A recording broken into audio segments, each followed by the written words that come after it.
forwarding letter, and my only advice is that this is not the standard expected. In fact, the letter should have said the things that the CS said when he gave his response, that we hereby attach the following documentation in response to your letter so that we can know that it covers all these issues. So, Chair, allow me to begin my questions. Honorable CS, this approval by the PPP committee is the crux of the matter. So we are going to focus there. You have repeatedly referred to approval by the PPP committee, first at its meeting held on 13th March 2024, and then there is also reference to approval at a meeting of, ordinary meeting held on 3rd May 2024. I perused these documents at length. I do not see the minutes of these two meetings. Did you attach the minutes of the meetings of the PPP committee that you have referenced?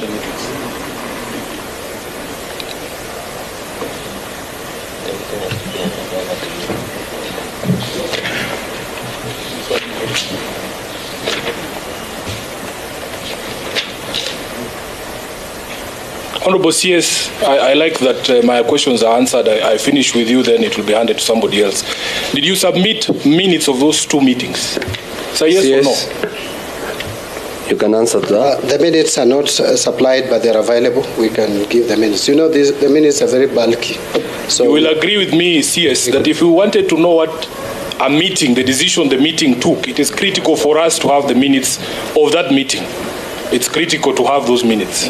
This committee will get the minutes. Thank you. Thank you, Honorable Chair. Now, I want to address something you've also touched on your response. If you go to, Honorable Chair, if you go to section, I'm getting mixed up. CS, who is supposed to submit a PIP to the committee, the PPP committee?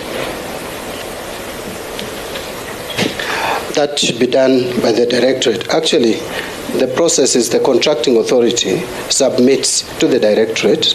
Correct. Which is at the National Treasury. Now, you have attached a letter here.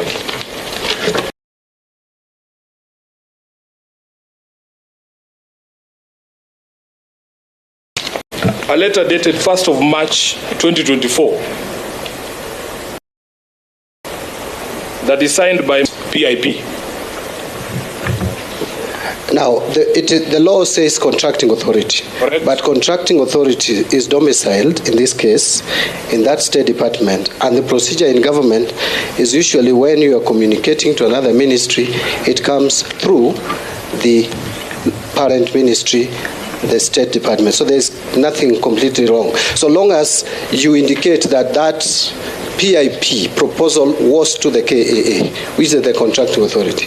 So the letter... Yes, if the law was followed, the contracting authority being KAA should be the one submitting the PIP because it is delivered to them. Now let's move on to something you've touched on about the membership of this PPP committee. But Chair, with your indulgence, I think we need to sort out that. The contracting authority here is KAA. Yes. They receive PIP. They decided, and which there's nothing wrong because the law does not. If the law is stating that they should not, then that's a different story. But so long as AAA has submitted the PIP to the line PS, and then the line PS submits it to Treasury, indicating that this is the PIP received by KAA. So I don't see any ambiguity there. Chair, perhaps that is the view that Honorable Mbadi would want to have. I want to read you the law as it is, not as it ought to be.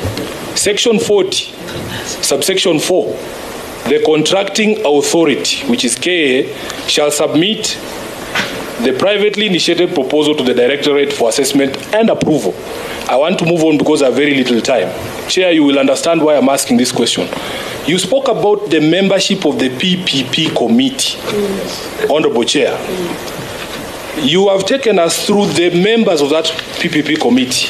You will agree with me that, in fact, if you look at the letter of 1st March 2024, It is a letter originating from a member of the PPP committee to another member of the PPP committee. Isn't that the case, Honorable CS? Yes. That is bound to happen because I've already said that even if he was not a member, he would be co-opted.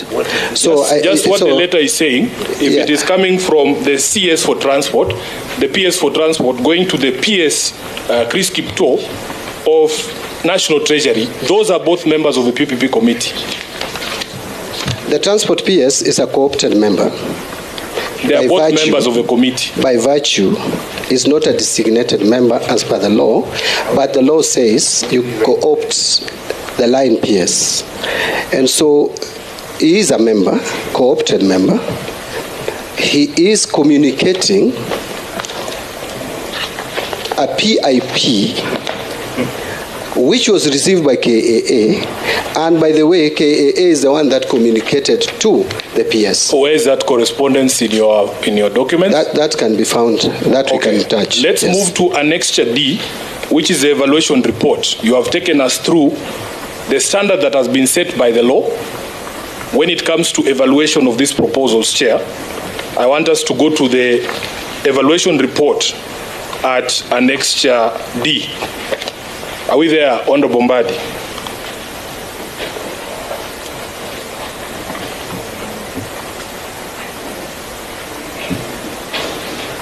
Are we there? Yes, so there is a summary of the due diligence that is found at page 6 of that report. It starts from page 6. Are we together? You can proceed, I can see it. So there is a table there, Honorable Mbadi, that sets out the parameter, the attribute, the indicators, and the remarks. I think, Chair, maybe we are having different reports. I am at Annexure D. This is the KA evaluation report of the PIP by Adani Airport Holdings. You can hold a bit to get it. Chair, I hope you'll not accuse me of taking too much time. It's the witness. Noted. Which is page 6.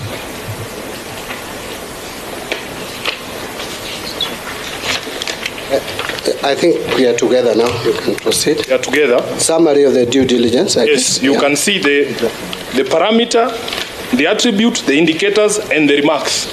I want you to go to the parameter on debarment, where you are required to have confirmation or verification to ensure that neither the proponent nor its affiliates are listed on either the World Bank and PPRA list of ineligible firms and individuals for engagement in procurement. You can see that. And on the remarks, it says they provided a sworn notarized declaration. Is that reference to a self-declaration by Adani themselves? So they did not provide anything other than what they swore themselves. Is that correct? I need you to be on record, Honorable CS, because you know this is answered. Chair, I thought the member would just ask the question, then I respond. Because you are not responding. I have asked you're nodding the way it should be conducted, Chairman? Yes, sometimes we take that route, so it's okay. That's a very tedious route, but go ahead. Yes, I can see. Honorable Chair, this is an acceptable comment from the Honorable CS. We sat here and listened to you take us through for 1 hour. It was extremely tedious, and we did not complain. We didn't complain. So if you answer my questions, we will move quickly and get out of here as soon as possible. So you can see that it was a self-declaration, not the standard expected by the Act. Let's go to the question on corrupt practices. But Chair, with all due respect, why do you say it is not accepted by the Act? Can you cite the Act? You have said... You know that you want me to be saying yes or no. I don't agree with that. So can you go to the Act and cite that for me? Honorable Mbadi. Yes.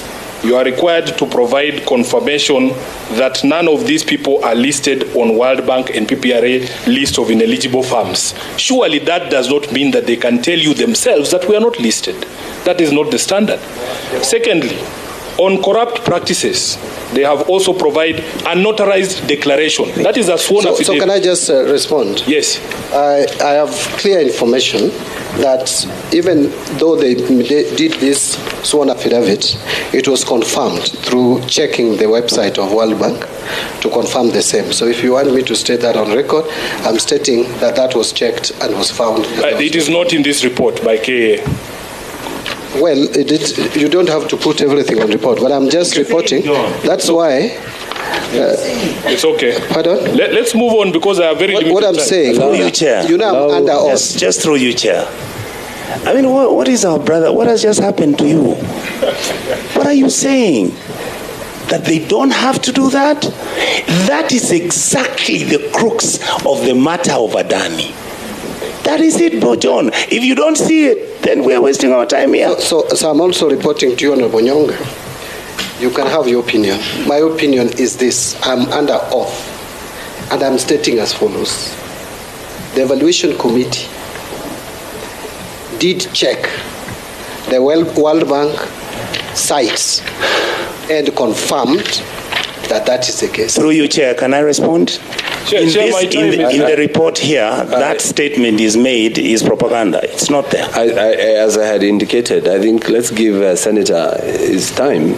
Then thank you, Proceed. I was just making a point of information. Yes. Thank you. Yes. Chairman, over the page, the law against CS is that they are supposed to confirm that they are not subject to any current legal proceedings. That is over the page on the parameter of insolvency. Do you see that, Honorable Chair? Honorable CS? CS, if you nod That is, you are asking about the criminal conviction? No. Which one? The parameter is insolvency. Yes, they are supposed to confirm that they have not been suspended and is not subject to any current legal proceedings. Correct. Correct. Now, what did they provide in the column for indicators?